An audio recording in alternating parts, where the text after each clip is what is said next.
Hello, I'm John Eves, Chairman of the Fulton County Commission. And I'm Bobby Batista, Director of External Affairs. Welcome to the Chairman's Corner. On today's program, we want to update you on the improvements being made to the Fulton County Jail. As you may know, the jail has been under a federal consent decree since 2006, and we now believe that we're close to addressing all the issues stipulated in that decree. Joining us today is Chief Jailer Mark Adger. Mark gives us a brief update on the status of the decree, please. Well, it's good to be with both of you today. I'd like to report that on most of our major issues that are in the Harper consent order, that we're at about 95% compliance, and we're making progress on the outstanding issues such as staffing, such as security as it relates to locking devices, and as it comes to population issues as well. So we've been making some progress. So did you state when we first got on the consent decree? I wasn't involved in the early stages of compliance with the consent order, being assigned elsewhere in the sheriff's office, but since my tenure back at the jail, starting in 2009, I think we've made probably the most progress in dealing with our outstanding issues. Okay. As I understand it, jail populations are down overall across the United States. I think Fulton is down 4%. So if that trend should reverse, how does that affect the Fulton County Jail, and what sort of provisions do you have should that trend reverse? I think one of the things that we have to look at closely is how long people are staying in jail once they're incarcerated. If you can control the length of stay of incarcerated persons, you can control your population better. Right now we have a bit of a cushion in the event that populations increase, and they do from time to time. As a matter of fact, last month we saw a spike in population, but the criminal justice system in Fulton County came together and they worked on some remedies that brought the population back down under 2,500 inmates again on daily population.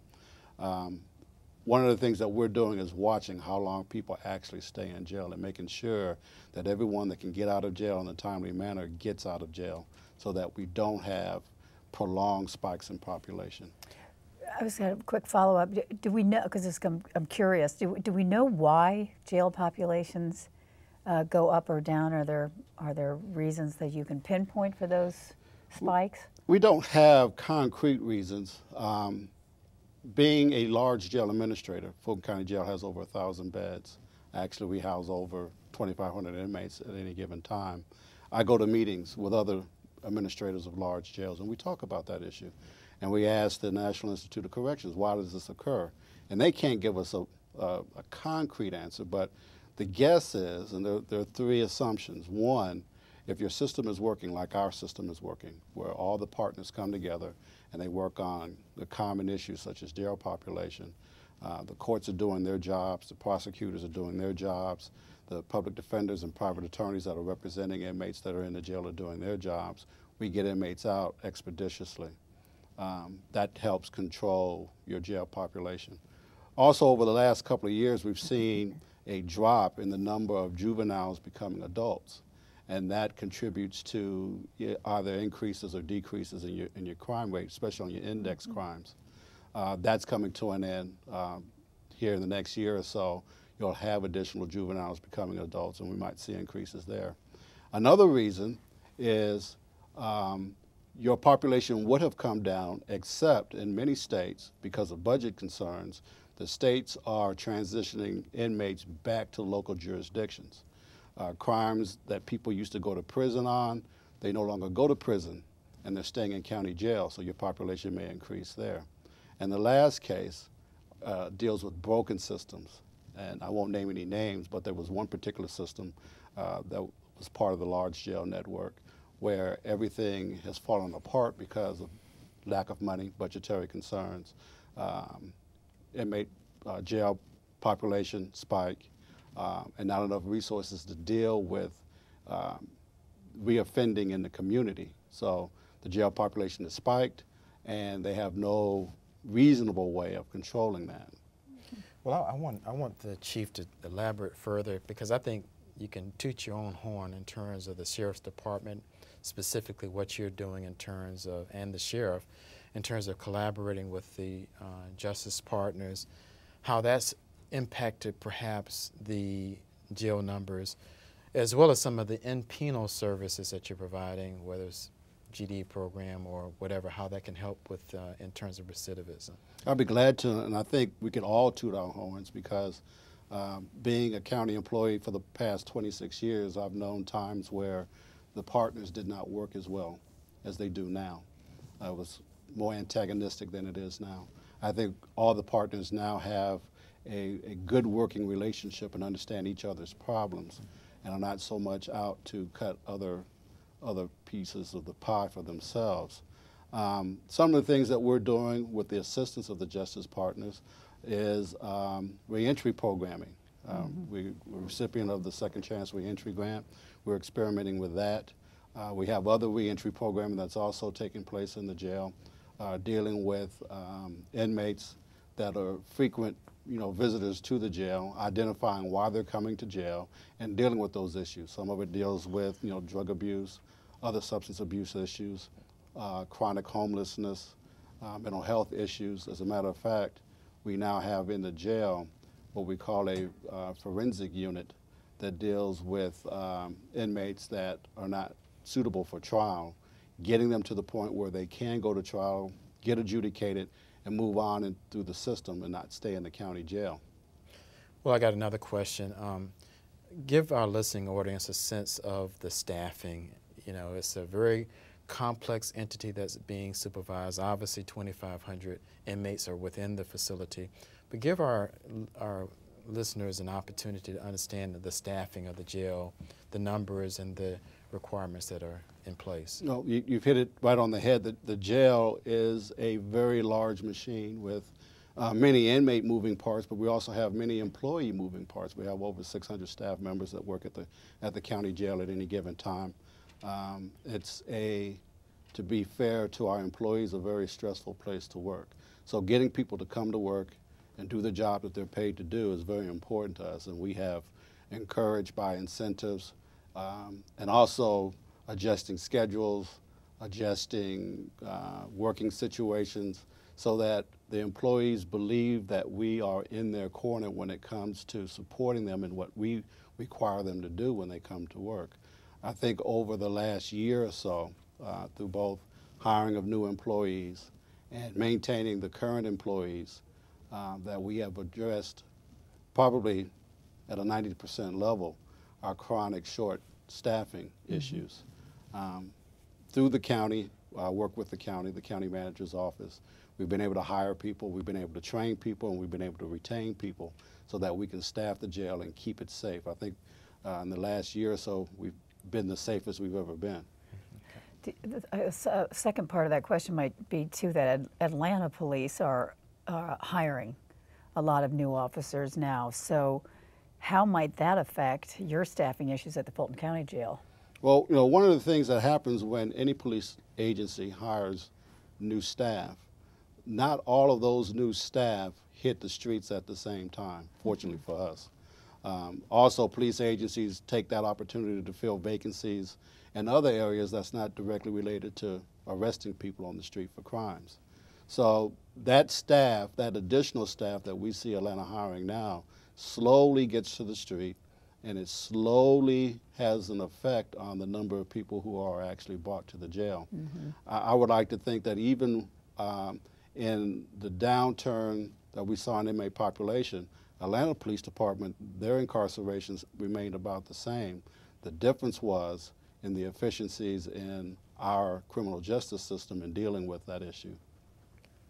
Okay, we'll take a quick break here, and when we come back, we'll continue our discussion. The Reverend Darrell Elligan will also join us to talk about alternative sentencing ideas and how improving the court system can help ease overcrowding in the jail. Stay with us.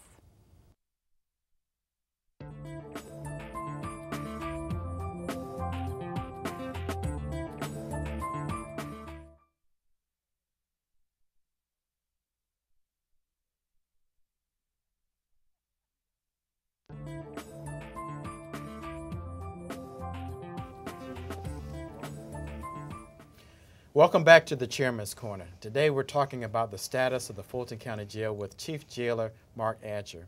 Joining us for the conversation now is the Reverend Darrell Elligan, my friend, who is also the pastor of True Light Baptist Church, and yes. also the former president of the Concerned Black Clergy, and is just a good person. So welcome to the Chairman's Corner. Thank you, Chairman, and thank you for your friendship and leadership over the years. Well, you're welcome. You and I have served in a variety of areas and ways, and one of them is recently with the Fulton County Joint Task Force dealing with the court system. You serve ably. Can you elaborate some of your experiences on that task force, as well as just some of the great work you're doing in the jail as a pastor? Absolutely, and it was a tremendous opportunity for me and a privilege to serve on the Judicial Committee Task Force for improving the work here in Fulton County. And our ultimate purpose and goal was to, in an effort for modernization and, I guess, most cost efficiency in terms of the demands currently and in the future of the judicial system, to provide some alternative and best practices. And we were successful in making several recommendations, from governance to the court system working together. One of the things that I was very proud and privileged to work in was just the overall involvement of the everyday citizen in the courthouse and the customer service, and electronic filing, to being able to get directions, and just your involvement. And some of the recommendations were great in terms of best practices to make sure that every citizen felt comfortable in coming to the courthouse. It's intimidating enough to have to come downtown to the courthouse, but when you enter into the doors, you have a good experience, location, direction, and interacting with every employee of Fulton County. Yeah, we've all been there for jury duty, and yes, you're jury streamlining duty. the Absolutely. process a little bit. I wanted to talk to you, actually both of you together, because you work together on this, and that's alternative sentencing ideas and yes. concepts. I think alternative sentencing is in line with my calling in life, which is always providing those who are deserving of a second chance, and in particular, intervention and prevention opportunities to help young people in their involvement in the criminal justice system. And what we seek to do through a program called Project Impact Turnaround is to work with the court system in alternative sentencing, and to provide a program for mentorship, personal responsibility, job readiness, and some skills that would help the individual become productive. And hopefully through this type of mentorship, we can suggest to the judges, perhaps this individual who made a minor mistake can receive some type of alternative sentencing that would help in terms of being housed in the jail and the cost of housing an individual, but also help with that person life and productivity in terms of their future. Mm-hmm. I was going to say, is that the Second Chance Reentry program, Colonel, what does that focus on? Well, it focuses on particular individuals who are high risk to recidivate, and identify the reason why they're going to jail, whether it be criminogenic, they're just criminal background, mm-hmm. whether it be a mental health issue, whether it be substance abuse, and help deal with those issues in-house before they're released and back into the community, into another program setting. One of the things that we also try to provide outside of even the Second Chance Reentry program is, first of all, be able to demonstrate to the court system that certain inmates are ready to make that transition. We have a culinary arts program that teaches inmates food handling skills and how to work in a kitchen. We have a floor tech program run by the Goodwill Industries that teach inmates how to do custodial work, in particular how to buff and wax floors. We just recently had a graduation of 8 inmates in the Goodwill floor tech program. They're demonstrating now in jail that they can work, they're able to work, and they want to work. And if you ever come out to the jail and you see the condition of our floors, you would agree that they're ready. Having said that, having that resume in jail to present to a judge hopefully will encourage that judge to take everything into consideration and perhaps provide them with an alternative to prison. Mm-hmm.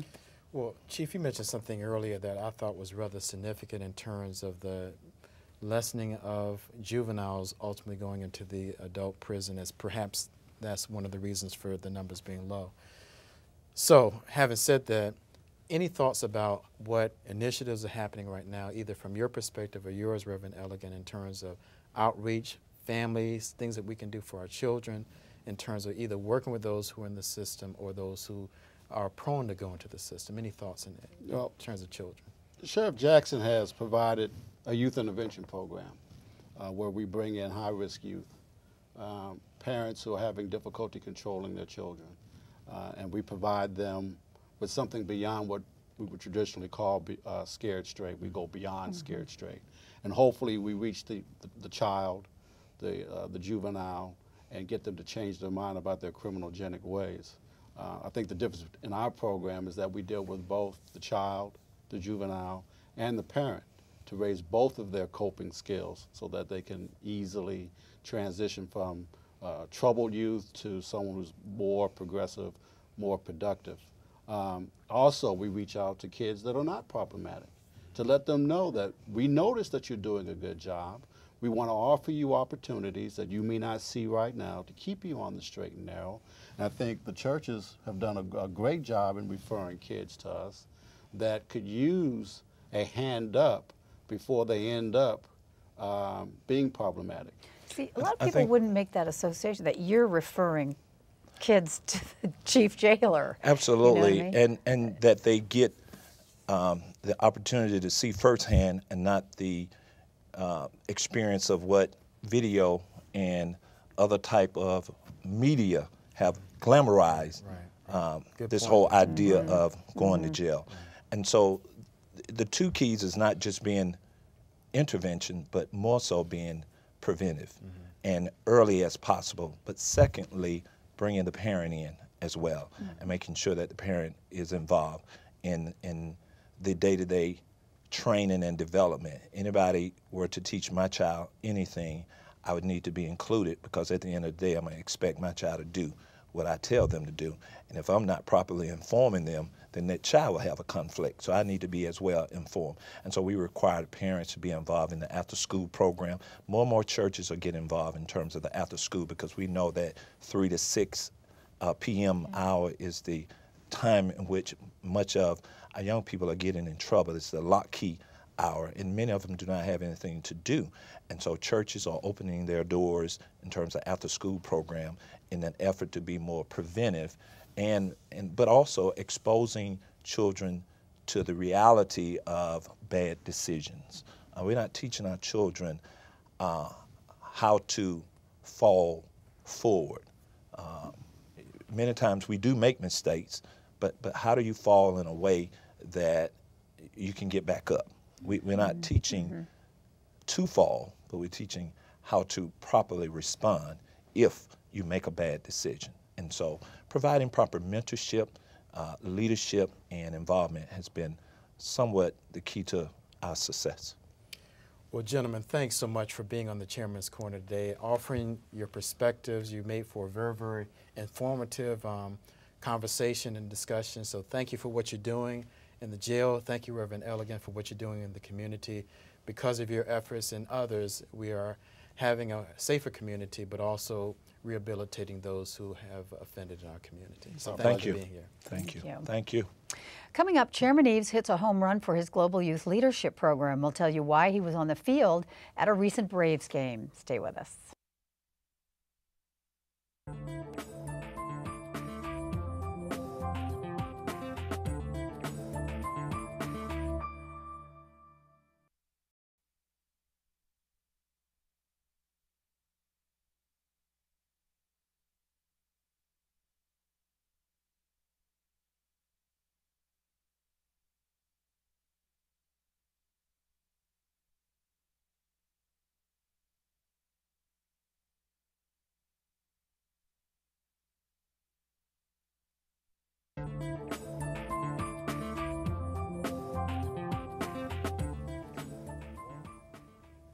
We're back here on the Chairman's Corner, and even though the season has ended for our Atlanta Braves, it was a good night for the team here at Fulton County at Turner Field recently, and a good night for the Global Youth Leadership Program.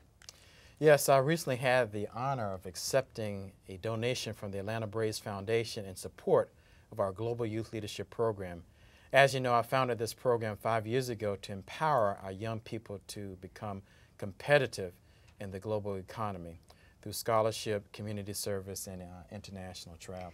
Children from Fulton County Schools and Atlanta Public Schools have so far visited South Africa, Germany, Turkey, Brazil, China, where they meet and they interact with government, business, and cultural leaders, as well as students from those countries.